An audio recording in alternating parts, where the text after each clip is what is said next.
Posso olhar agora? Beleza. Nossa, aqui é minha mãe e o meu pai, Jaime Costa.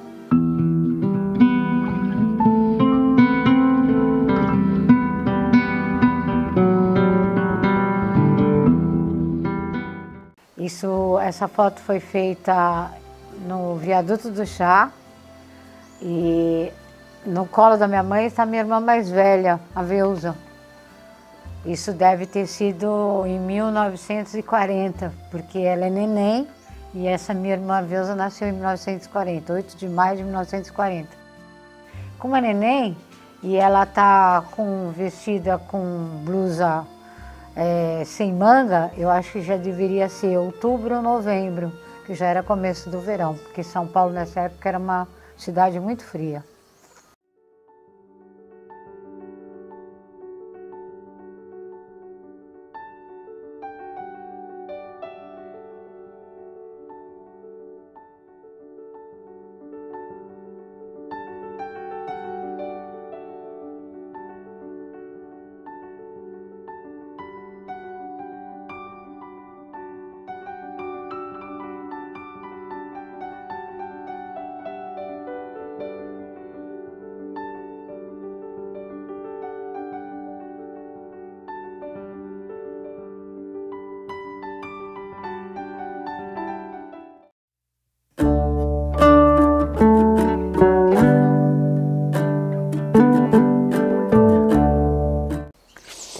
La Veusa.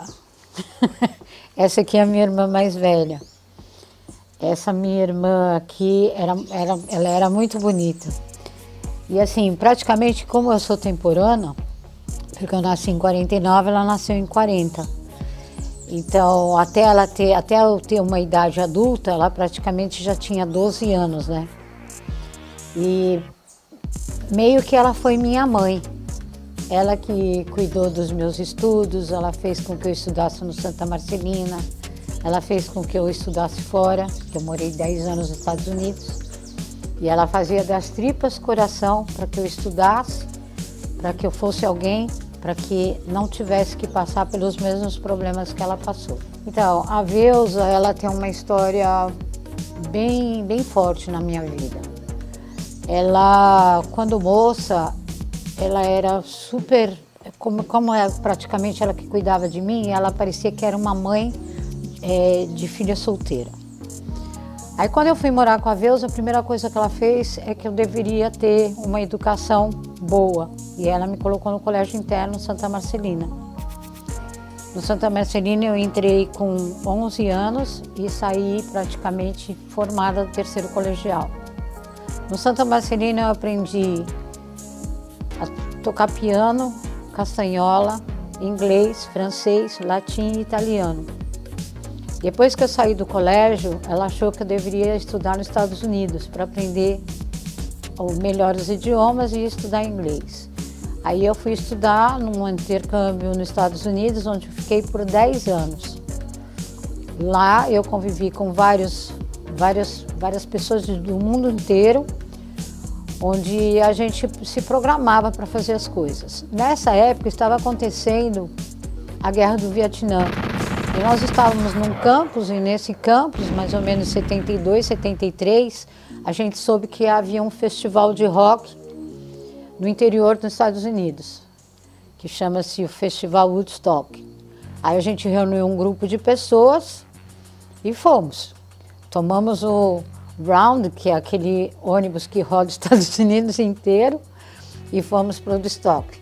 Chegou lá, tinha muita gente, as pessoas nem se olhavam muito, cada um no seu grupo, cada um por si. Foi a primeira vez que eu tive consciência do que era individualidade, cada um por si e um por todos.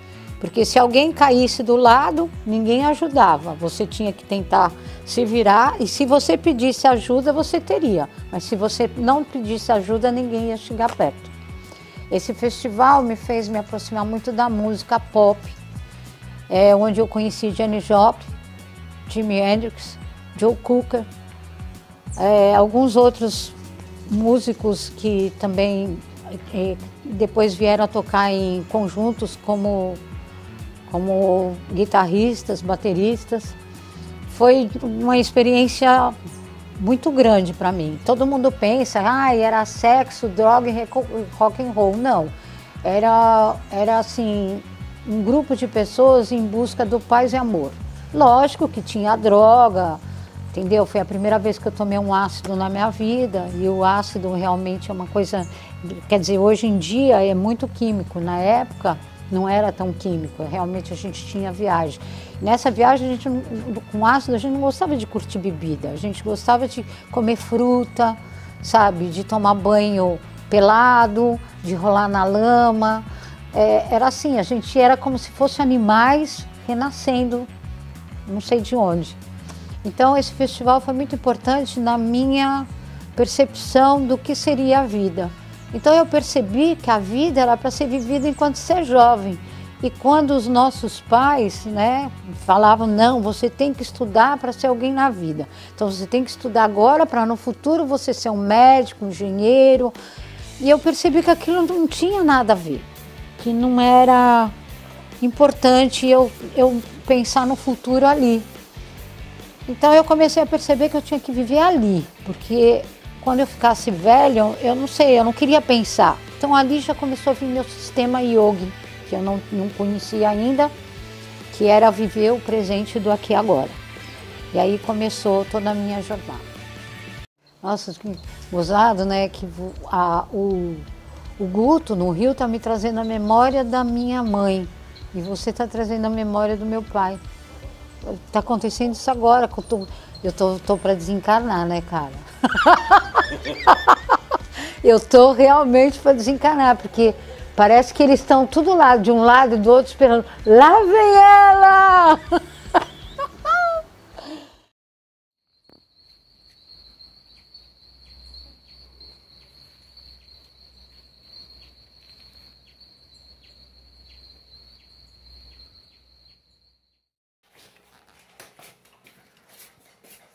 No café você leva ela pra ela?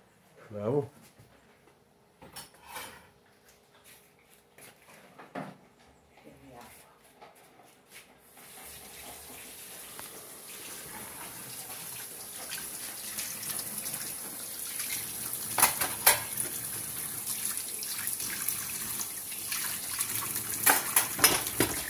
E aí, você dormiu bem? Hã? Você dormiu bem? Como sempre, né? Eu durmo bem. Ainda bem, né? Porque a maioria das minhas amigas da minha idade tomam tudo Rivotril para dormir. Aí depois toma remédio para acordar, e depois toma remédio para fazer cocô, e depois toma remédio para o coração, depois para a pressão. Eu não tomo nada. A não ser o coquetel, né? Lógico. Eu deixo aqui já preparado durante 15 dias. Hoje é o último dia depois dos 15 dias. Aí depois eu vou e refaço eles aqui, ó. Esse é meu armário. Minha geladeira armário. Isso. Aqui, ó. Esse é o coquetel. Esse é um comprimido e 2 desses, todo dia. É o único remédio que eu tomo. E vitamina, né? Aqui, ó. Enfim, você comeu?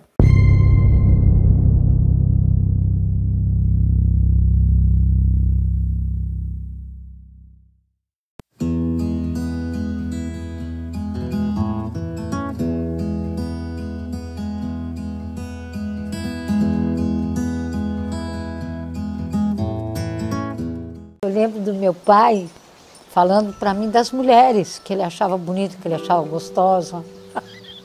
É isso que eu lembro dele quando ele estava ação. Meu pai era alcoólico. E assim, o que eu lembro dele não é umas lembranças muito boas. Eu sofri muito por causa disso, porque por várias vezes a minha mãe chegava toda sexta-feira, durante a semana ele não bebia, mas chegava no final de semana e, como se falava na época, era pau d'água. Ele ia para o bar, nós morávamos no Cambuci, então na Miguel Lemos, Hermínio Lemos, era alto. E lá embaixo, perto da Lins de Vasconcelos, tinha um bar de esquina. Toda sexta-feira, passava das 8 horas da noite, minha mãe falou, olha, ele está lá no bar. Várias vezes, alguém do bar vinha e dizia, Dona Dulce, que minha mãe chamava a Dulce também. O seu Jaime está caído lá embaixo, melhor só ir buscar ele. E a minha mãe ia lá buscar ele. Trazia para casa e tal. Ele caía de bode no sofá e ficava lá. Aí, no final de semana, quando ele bebia na sexta-feira, tudo bem, ficava normal em casa, às vezes arrumava as coisas, colocava antena, porque antigamente a televisão preta e branca tinha aquelas antenas problemáticas. Que eu me lembro dele, e assim, as lembranças que eu tenho dele são muito, muito traumatizantes.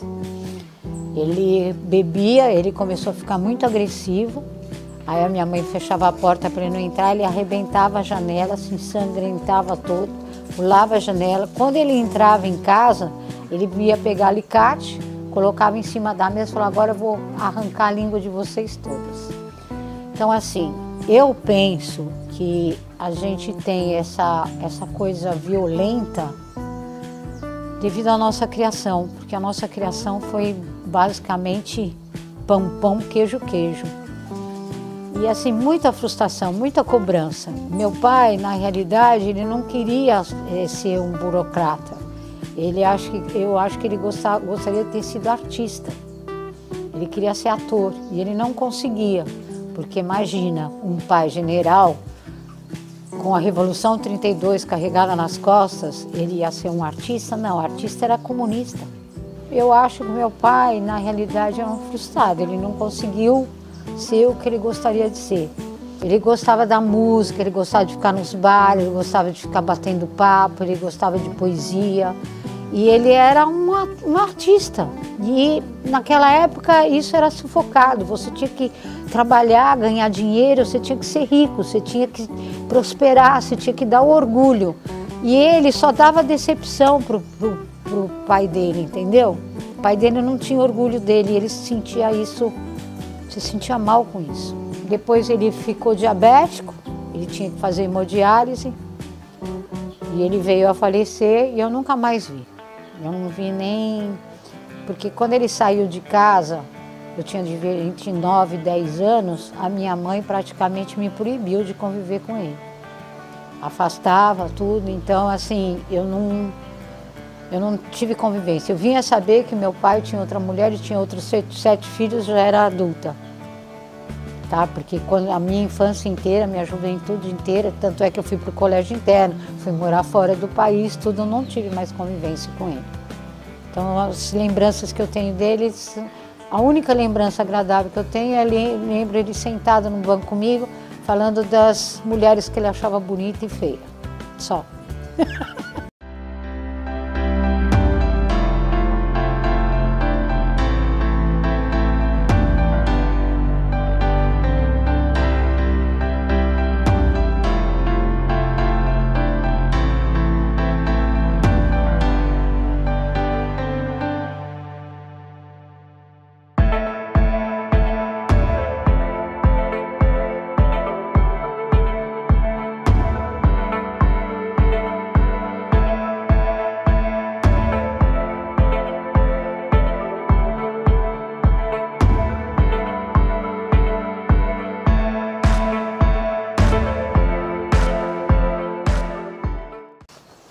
Nossa, a Josefina. Meu, isso daqui, olha, essa aqui é a minha madrinha.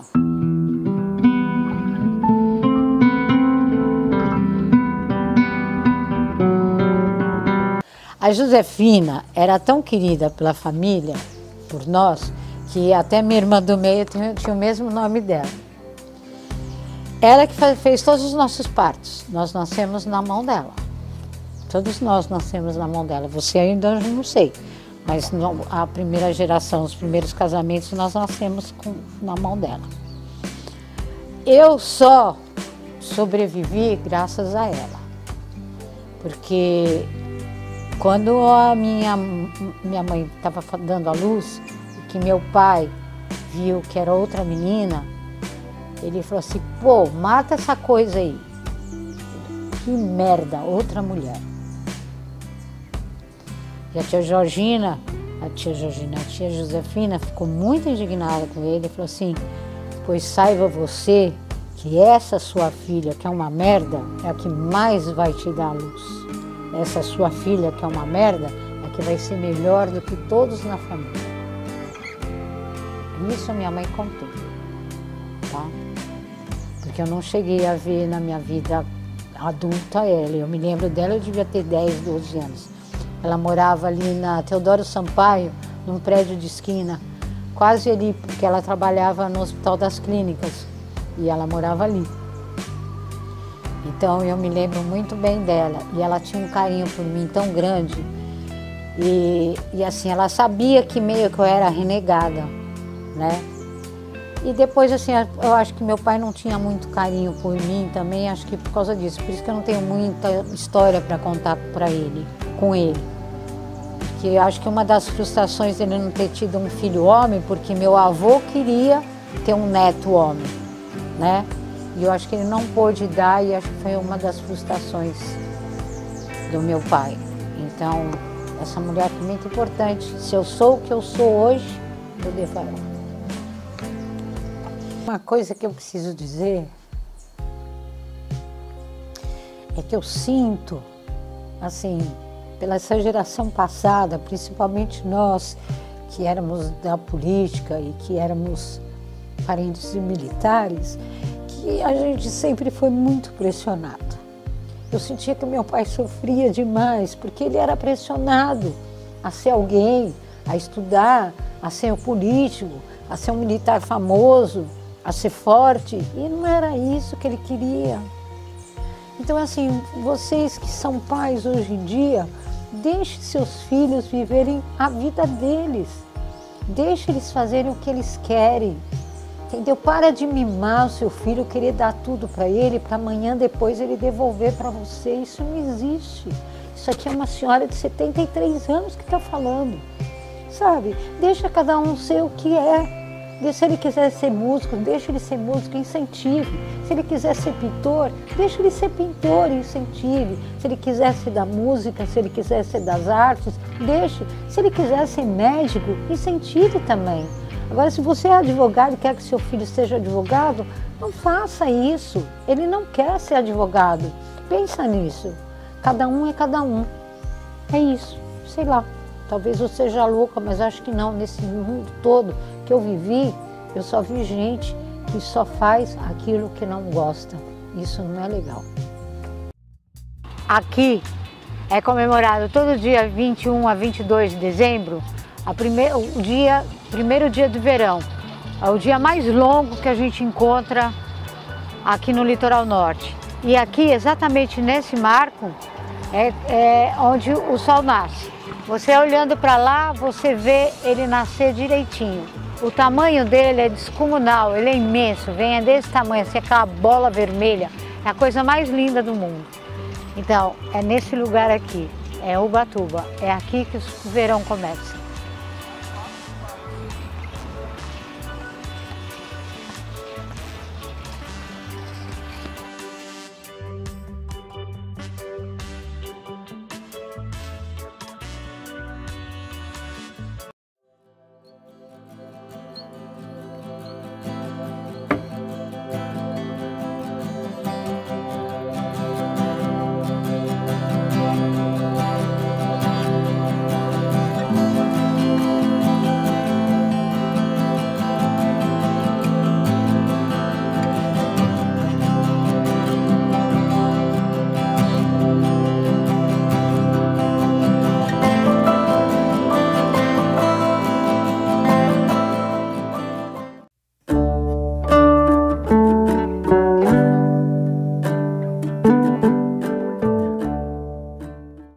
Então, aí eu acabei adquirindo o HIV. Eu não sei, não foi por droga, porque na época eu não usava droga. Eu tomei muito ácido. Na realidade, eu tomei uns 500 e poucos ácidos. E era muito louco, porque a gente enxergava tudo por dentro da gente, assim, era uma viagem muito louca. Quem viaja de ácido, isso eu aprendi no Festival de Woodstock, a gente não fica negócio de sexo e balada e bagunça. A gente fica introspectivo, a gente olha para dentro da gente, é como se a gente mudasse. Existem duas vidas, antes do ácido e depois do ácido lisérgico. Então, assim, o ácido me trouxe muito também essa consciência de que você faz parte da natureza. É como se você fosse uma árvore plantada no meio do mato. Então você se enxerga todo por dentro. E você sente muita necessidade de rolar na lama, você sente muita necessidade de comer fruta, de comer coisas naturais e cruas. Então acho que você volta para a tua essência. Será de Adão e Eva? Não sei.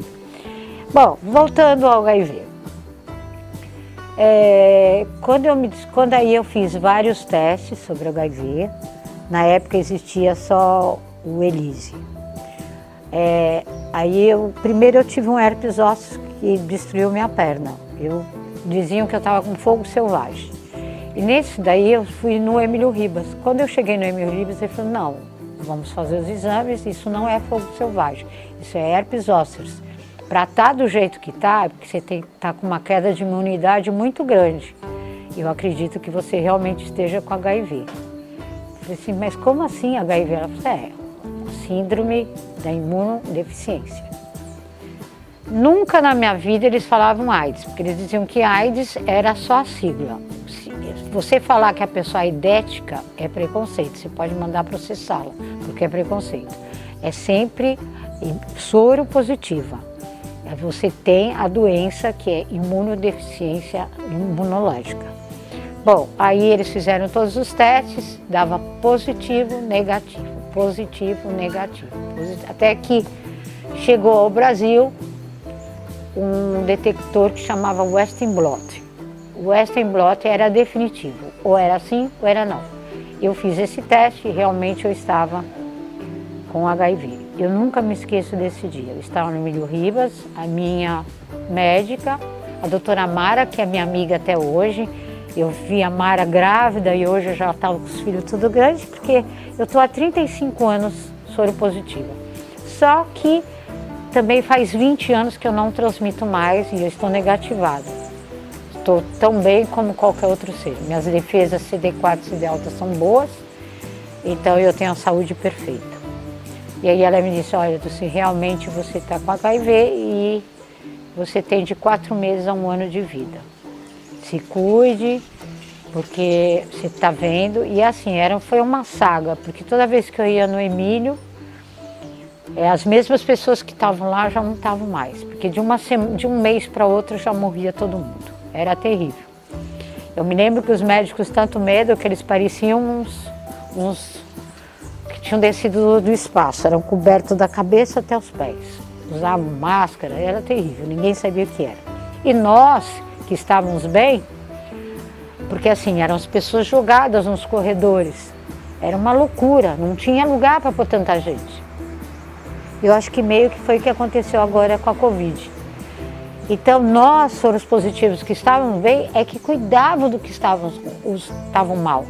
Porque, gente, eu vi coisas que inacreditáveis. Não sei se vocês conhecem a doença chamada sarcoma de Kaposi. Sarcoma de Kaposi, ela dá umas feridas imensas no corpo da pessoa. É uma coisa assim que você fala assim, não, eu não estou nesse mundo, estou em outro mundo. Outra coisa é o citomegalovírus. O citomegalovírus joga os olhos para fora. É terrível, sabe? Ou então, a pessoa ter problemas neurológicos e ter a doença do rato, agora eu não me lembro o nome, sabe qual é? É leptospirose. Leptospirose também era terrível, porque deixava a pessoa voltar a ficar toda...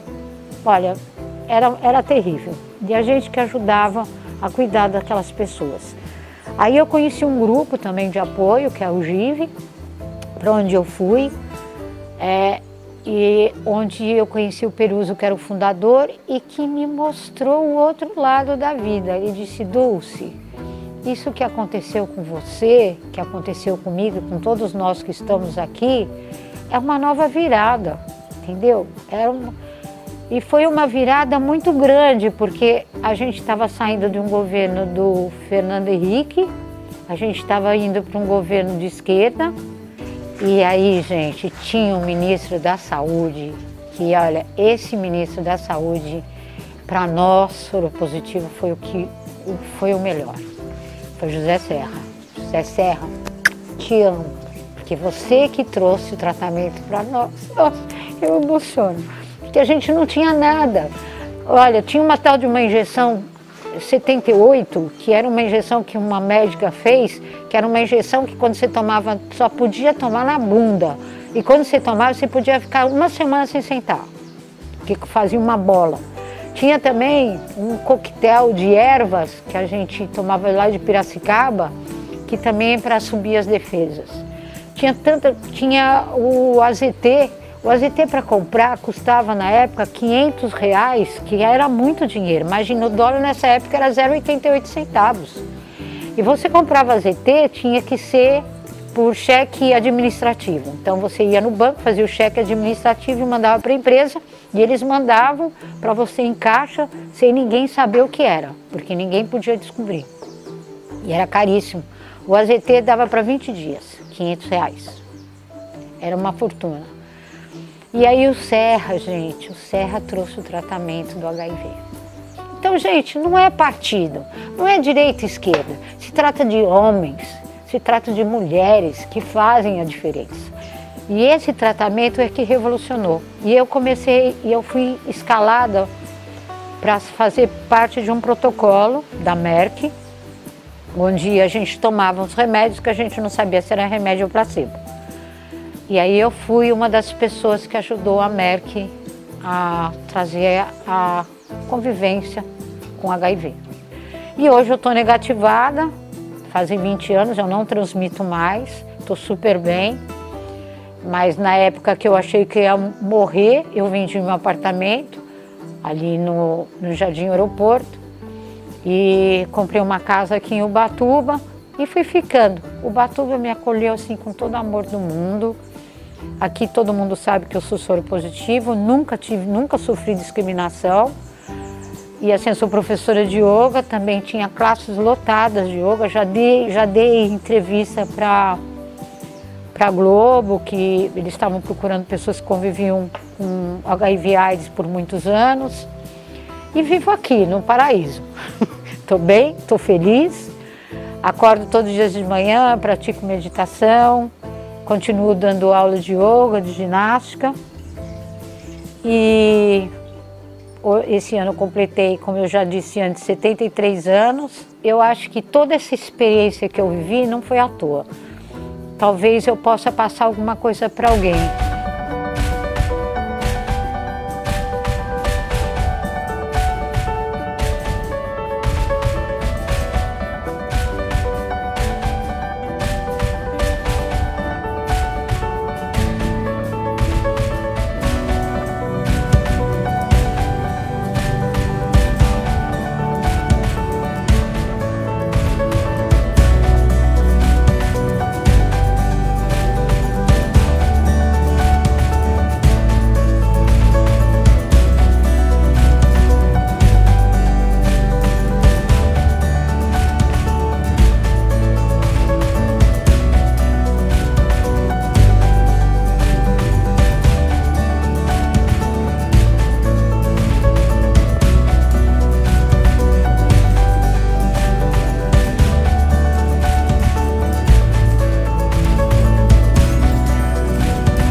Hepatite C.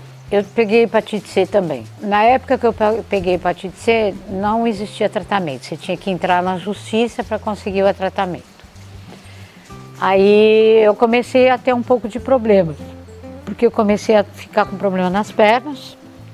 E eu sou professora, eu dependo do corpo para dar aula. E aí eu comecei a pesquisar, e aí deu que eu estava com um problema no fígado. Aí fazendo o PCR, deu que eu estava com hepatite C. O tratamento foi muito doloroso. Eu fiz 3 tratamentos da hepatite C. Os 2 primeiros eu fiz com interferon e ribavirina. A ribavirina, ela pega muito o estômago. E o interferon, ele dá depressão. Tem pessoas que faziam esse tratamento com interferon que se matavam. Muita gente se suicidou por causa do efeito colateral do interferon. Bom, eu consegui curar as 2 vezes. Aí a primeira vez eu curei, depois de 3 meses você tem que fazer o exame, ele voltou. Não tinha garantias de que o tratamento ia curar. Aí depois de 6 meses eu fiz outro tratamento, porque todo o processo pelo SUS, fazer exames, pedir toda a documentação, porque é a documentação que ia para os Estados Unidos e voltava. É muito complicado, então era um tratamento demorado. E assim, durante 1 ano você tinha que ficar tomando interferon e tomando ribavirina. Então fiquei careca, porque é mesmo que uma quimioterapia. Sofri muito, mas superei, graças a amigos, me deram força, minha família, minhas filhas, eu superei. E nada, depois de 6 meses de novo, ele voltou. Aí finalmente surgiu esse novo tratamento e eu faço esse tratamento, fiz e faço ainda em Ubatuba. O médico de Ubatuba, Dr. Fernando Bergel, é maravilhoso, me deu muito apoio, fez de tudo para eu fazer o tratamento novo. Eu não queria mais, isso não adianta, vou ter câncer de fígado, já me convenci disso. Daí ele falou assim, não, Dulce, faz esse tratamento, porque esse tratamento cura. Aí resolvi fazer o tratamento, ele fez eu fazer todos os exames, fez todo o protocolo, eu entrei, fiz o tratamento, 3 meses, estou curada até hoje. Já fiz vários exames e nada, realmente esse remédio cura a hepatite C.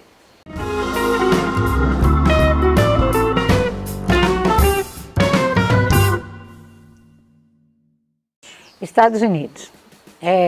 Eu morei nos Estados Unidos por um bom tempo. Como é que você foi para lá? Então, eu fui para lá por um intercâmbio.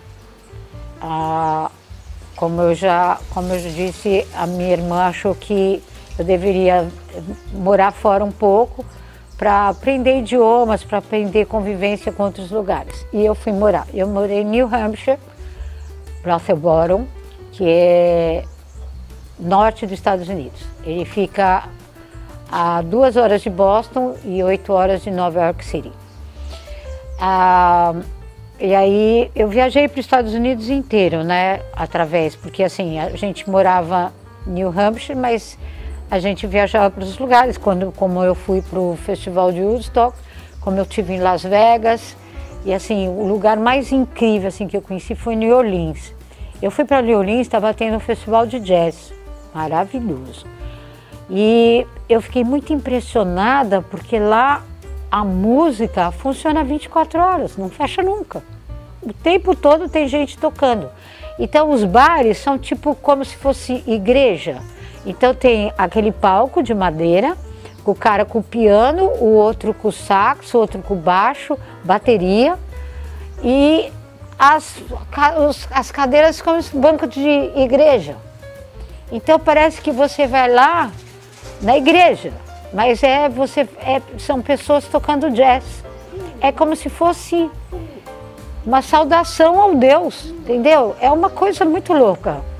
E assim, e o festival de jazz, as pessoas aquelas fantasias, dançando pela rua, muita música.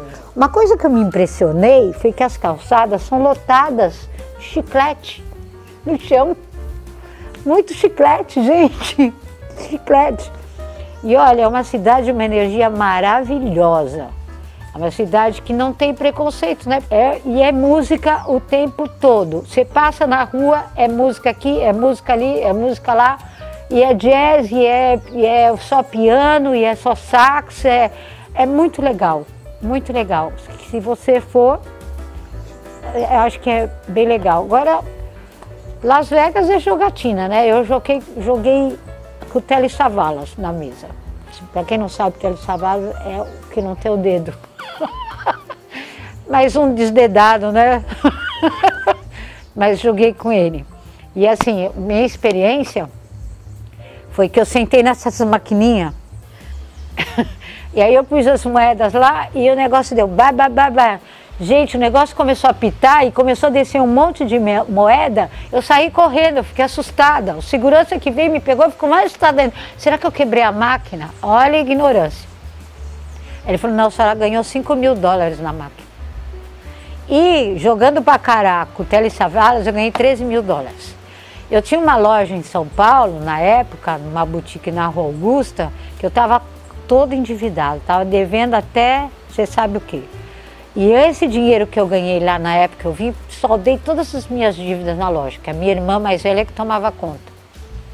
Foi uma experiência inevitável. Mas uma coisa que eu aprendi, que os Estados Unidos é lugar de pobre, novo rico. Quem tem grana mesmo vai para São Moritz, vai para França, vai para Paris. Não vai nem para Portugal, nem para Madrid, viu, gente? Isola. Vai para outros lugares. E é isso.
Minhas filhas. Eu tenho duas filhas, uma de 43 anos, que mora nos Estados Unidos, mora em San Diego e é triatleta. Eu não tenho muito mais convivência com ela, porque depois que teve a Covid, aí que ela não veio mais para o Brasil. E assim, como lá nos Estados Unidos a política de trabalho é completamente diferente, ela tira férias uma vez cada 2 anos. E quando ela tira férias, como ela é triatleta, ela prefere ir para os lugares onde está tendo competições. E a minha outra filha, mais nova, a Júlia é sensacional também. Ela é artista, porque ela é cabeleireira.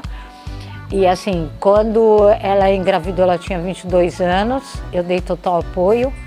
E hoje a minha neta está aí, agora esse mês de agosto, dia 21, ela faz 19 anos. E a Júlia está junto com ela, elas estão embarcando uma viagem pela América Latina toda. A Rafaela vai nessa viagem como um tuber, mostrando para o jovem brasileiro como ele pode viajar sozinho pela América Latina. Ela vai mostrar os lugares onde vai ficar, os melhores lugares para comer, lugares para você se alimentar melhor, aonde você pode procurar ajuda. É para isso que ela está indo, para aprender tudo isso, para passar para outros jovens da idade dela. E ela também, ela quer fazer faculdade de cinema e ela soube que em Buenos Aires existe a melhor faculdade de cinema e é gratuita. Então, e além de tudo, ela quer aprender o espanhol. E a minha filha, Júlia, vai também se especializar, ela vai trabalhar nem que seja de graça em vários salões pela América Latina cortando cabelos e mostrando como funciona essa parte de beleza em toda a América Latina, que as mulheres fazem, que não fazem. E também ela tem um blog de cervejas artesanais, onde ela vai mostrar tudo que tem de cerveja artesanal na América Latina, desde aqui de Curitiba até o México. Então também está começando uma nova jornada na vida dela. Eu fico muito feliz com as minhas filhas, porque elas são independentes, elas não dependem de mim para nada, e graças a Deus nem eu delas. E a minha neta também está indo para um caminho maravilhoso. Força, vão à luta, vocês vão conseguir. Obrigada.